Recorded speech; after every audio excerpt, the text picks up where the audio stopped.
지난주 퀸 본문의 말씀이 사도행전 19장 21절 이하의 말씀이었습니다.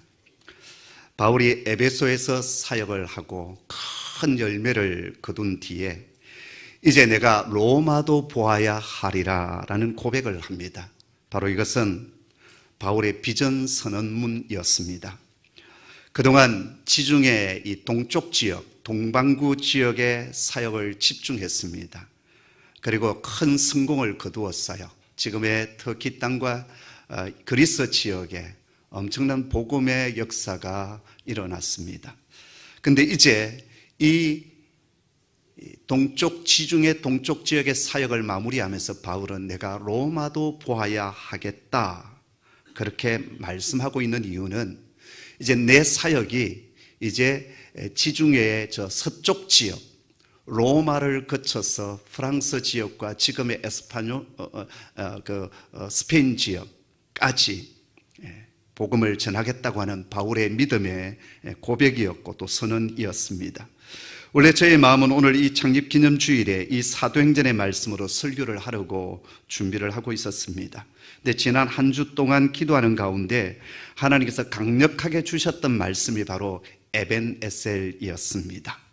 에벤에셀이라는 말을 직역하면 도움의 돌 그런 뜻입니다.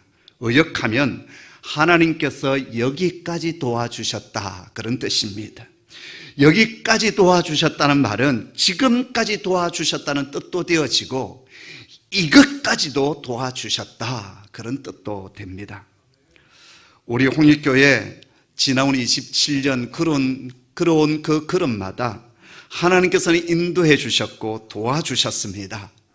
그리고 장래에도 도와주시고 에베네셀로 함께하여 주실 것을 저는 믿습니다. 우리 홍익교회에서 믿음 생활하는 우리 성도의 가정에도 에베네셀의 하나님 함께해 주시기를 기도합니다. 여기까지 도와주신 하나님 이것까지도 도와주시고 우리의 자녀 걸음도 에베네셀로 도와주시기를 간절히 소원합니다. 자, 그런데요, 여러분 이 말씀이 어떤 배경 가운데 주어졌는지 여러분 아십니까? 에베네셀의 말씀이 너무나도 축복된 말씀이고 우리에게 힘이 되는 말씀인데 어떻게 해서 이스라엘 백성들에게 이 에벤에셀의 축복이 주어졌는가? 이걸 아는 것이 참으로 중요합니다. 이걸 알아야 우리는 에벤에셀의 하나님을 계속 만날 수 있고요, 에벤에셀의 축복을 계속 누릴 수가 있습니다. 엘리 제사장 시절에 하나님의 법궤를 블레셋과의 전쟁통에 빼앗기지 않습니까? 이 소식을 듣고 엘리 제사장은 앉아있던 의자에서 깜짝 놀라 일어나다가 목이 꺾여서 죽습니다. 자, 그런데 얼마 있지 않아 하나님의 법궤가 2마리의 소가 이끄는 수레에 실려서 스스로 이스라엘 사람들이 살고 있는 베세메스까지 돌아옵니다. 그때 베세메스 사람들은 레이지파 사람들인 기한 여아림 사람들에게 기배를 하여서 법궤를 옮겨가도록 하지요. 그래서 하나님의 법궤가 기한 여아림 아비나답의 집에 오랫동안 머물게 됩니다. 그로부터 무려 20년 동안이나 하나님의 법궤는 하나님의 집 성소가 아니라 한 개인의 집에 머물게 됩니다. 법궤가 무엇입니까? 구약시대 때 하나님의 임재 그 자체가 법궤였습니다. 근데 그 하나님의 법궤가 중앙성소에 모시지 못하고 지금 한 개인의 집에 머물러 있습니다. 그리고 그 20년 동안 이스라엘은 여전히 블레셋 나라에 짓눌려 있었고 백성들은 큰 고통을 겪고 있었습니다. 그때서 이스라엘 백성들은 정신을 차리고 하나님을 사모하며 하나님을 바라보기 시작합니다. 오늘 말씀 7장 2절에 보면 이스라엘 온 족속이 여호와를 사모했다 그렇게 했습니다. 그 고난의 세월들, 그 아픔의 세월들, 그 눈물의 세월 가운데 이스라엘 백성들은 하나 깨닫게 됩니다. 하나님의 은혜 없이는 우리가 살 수 없구나. 하나님 도와주시지 아니하면 우리가 한시도 살아갈 수 없구나. 그걸 처절하게 깨닫게 됩니다. 그래서 깨어졌던 하나님의 관계가 회복되기를 사모하며 기다려왔습니다. 여러분, 교회도 그렇고 우리의 삶의 자리도 마찬가지인데요, 삶이 팍팍해지고 어려움이 닥칠 때 우리가 가장 먼저 생각해야 할 것은 하나님과의 관계를 먼저 생각해야 된다라는 거예요. 아, 내 속에 하나님의 은혜가 너무나도 사라졌구나. 정말 하나님의 은혜가 필요하구나. 그래서 하나님을 갈망하고 사모해야 합니다. 이스라엘 백성들은 약속의 땅 가나안에 들어왔는데요, 삶은 여전히 광야길에서 살았던 것처럼 그렇게 힘들고 어려운 겁니다. 애쓰고 땀 흘리는데 손에 쥐는 것이 없습니다. 애써 농사를 지어 놓았는데 대적들이 와서 탈취해 가는 겁니다. 그때서야 이스라엘 백성들은 깨닫게 됩니다. 아, 우리에게 하나님의 은혜, 하나님의 도우심이 필요하구나. 그래서 이스라엘 백성들은 하나님을 전심으로 사모하기 시작합니다. 사랑하는 성도 여러분, 우리 삶의 순간순간마다 우리는 은혜 없이는 살아갈 수가 없습니다. 그래서 날마다 하나님의 은혜를 사모해야 되고 하나님을 갈망하며 바라보아야 합니다. 이스라엘 백성들은 지금 약속의 땅에 들어와서 약속의 땅의 축복을 누리지 못한 채 20년을 살아가면서 하나님의 은혜가 필요하구나 하는 것을 알게 됩니다. 그래서 그 백성들의 마음을 알게 된 사무엘이 어떤 일을 합니까? 법궤가 돌아온 지 20년이 되는 해 백성들에게 이렇게 설교합니다. 7장 3절의 말씀인데요, 우리 한번 같이 읽어보도록 하겠습니다. 하반절부터 같이 읽습니다. 시작.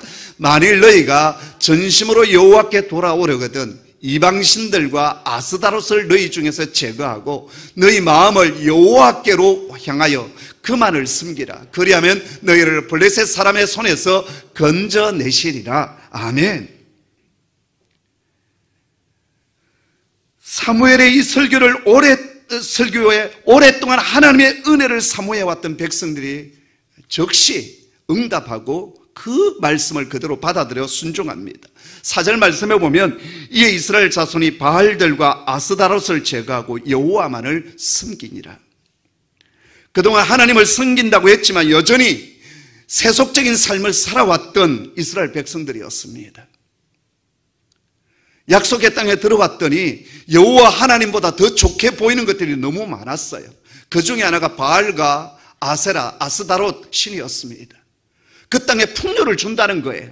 부자 되게 해준다는 거예요. 농사 잘 짓게 해준다는 겁니다. 가축들이 번성하게 된다고 하는 신이 바알 신이었고 아세라 신이었고 아스다롯 신이었습니다. 우리도 그렇지 않습니까? 믿음을 가지고 있다고 하지만 실은 이 세상에서 성공한다고 한다면, 이 세상에서 출세한다고 한다면 하나님도 뒷전으로 넘길 수 있는 것이 우리들의 본성 아닙니까? 이스라엘 백성들이 그랬다고요. 잠시 하나님 여기 계십시오. 저는 이 땅에서 잘 살아야 되겠습니다. 성공해야 되겠습니다. 우리 자녀들 부자 되어야 되겠고요. 이 세상에서 정말 어뜸이 되어야 되겠습니다. 그래서 우리는 바알을 섬기고 아세라를 섬겨야 되겠습니다. 그렇게 간 거예요. 그러면서 이제 안식일이 되어지면 또 예배를 드리게 되겠죠. 하나님을 완전히 떠난 것 아니에요. 짝사랑하는 거죠. 또 양쪽으로 사랑한 거죠. 자, 그런데 이스라엘 백성들이 사무엘의 설교를 듣자마자 뭘 합니까? 자신들이 섬기는 우상을 제거합니다. 그리고 이제 여호와 하나님만을 섬기기로 결단을 합니다. 정말 대단한 결단이요, 변화 아닙니까? 바로 여기에서 오늘 우리 속에 하나님의 임재와 은혜를 회복하기 위해서 먼저 우리 편에서 해야 할 하나가 등장합니다. 그게 무엇입니까? 우리 속에 있는 하나님이 기뻐하지 않는 우상들, 바알들과 아스다롯을 제거하는 겁니다. 이것은 우리가 첫 번째 해야 될 일입니다. 우리가 에베네셀의 하나님을 원하고 있고 도우심을 구하고 있지만 그 전에 우리 편에서 해야 될 일이 있는데 그게 뭡니까?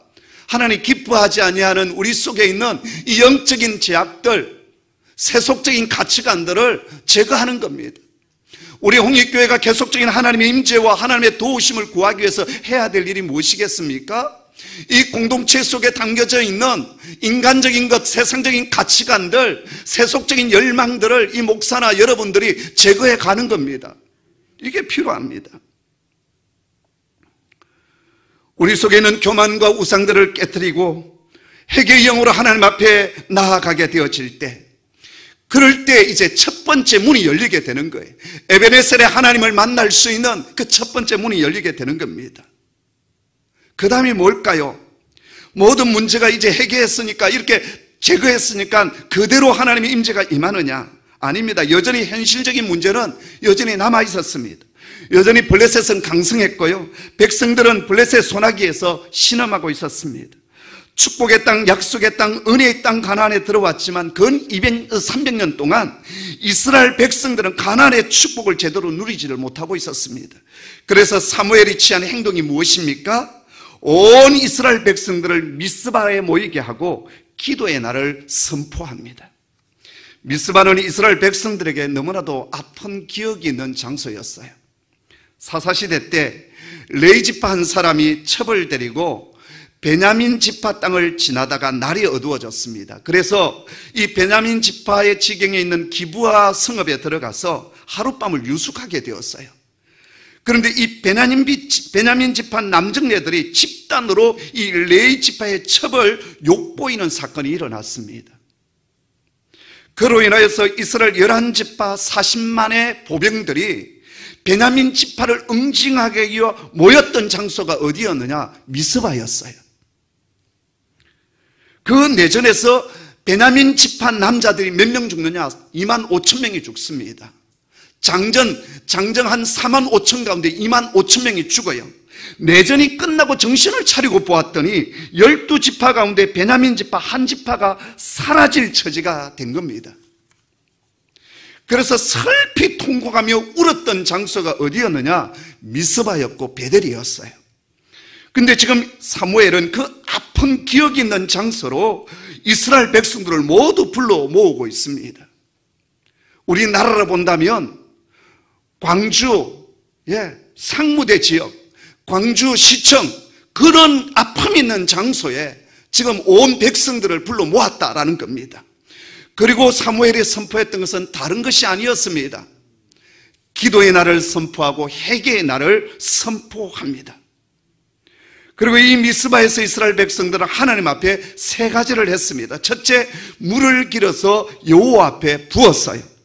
물을 붓는 행위는 정결함을 가지는 의미도 되지만 우리 자신들의 마음을 하나님 앞에서 통곡하며 쏟아내는 고백의 행위였습니다. 둘째, 저들은 금식했습니다. 곡기를 끊고 철저하게 회개합니다. 세 번째, 그들은 고백합니다. 우리가 여호와 하나님께 범죄하였나이다. 함께 공동체의 회개와 고백이 이루어졌습니다. 보십시오. 자신들 속에 있는 아스타롯과 바알들을 다 제거했어요. 그러면 해결된 것 아닙니까? 그런데 아닙니다. 사무엘은 온 백성을 한자리에 모으고 회개하며 엎드리며 같이 공동체적인 고백을 합니다. 하나님, 우리가 범죄했습니다. 우리가 잘못한 것이 많습니다. 회개에 대한 하나된 마음, 연합된 마음을 가지게 되었어요. 자, 그랬을 때 사사시대에 없었던 영적 각성과 회복이 슬픔과 아픔의 장소, 실패가 있었던, 서로 찢겨지고 서로 죽였던, 동족끼리 죽였던 그 비극의 장소 한가운데서 이 회복의 역사가 일어나기 시작합니다. 동족의 피를 흘리고 통곡이 있었던 바로 그 장소가 지금은 회개와 회복의 장소로 변하고 있습니다.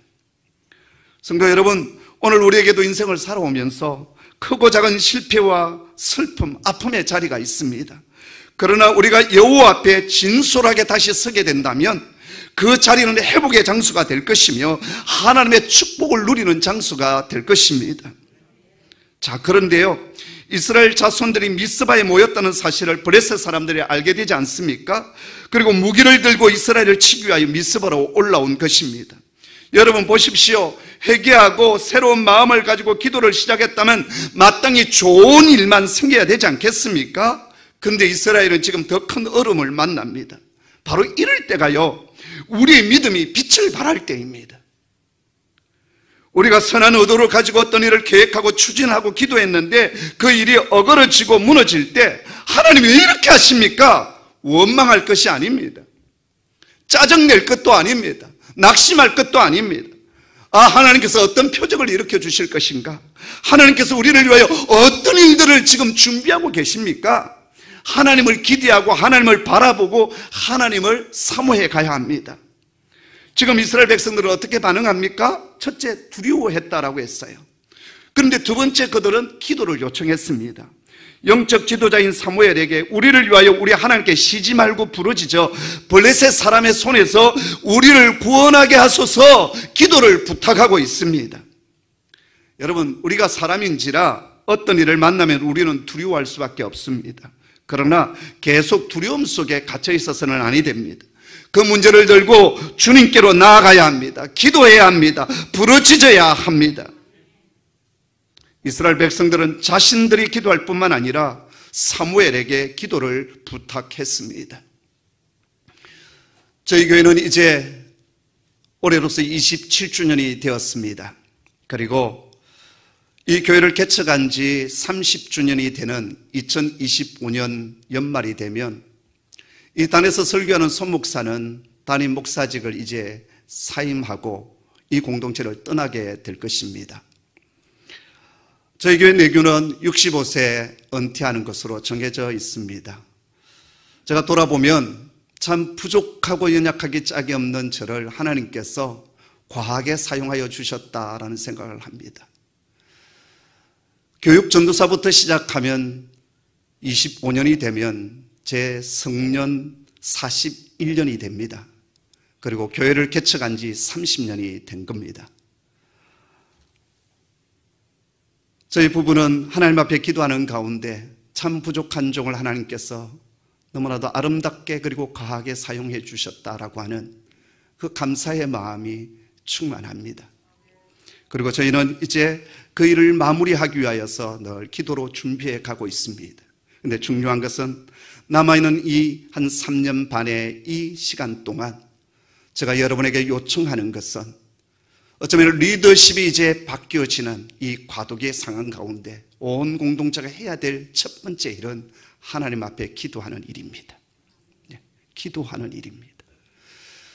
당에서는 후임 청빙위원회가 일찍 구성되어져서 그 절차에 대한 로드맵을 다 초안을 만들어 놓았습니다. 그리고 이제 내년 6월 달이 되어지면 후임을 결정하기 위해서 온 공동체가 기도하고 지혜를 모으고 그리고 연말이 되면 후임을 결정하게 될 것입니다.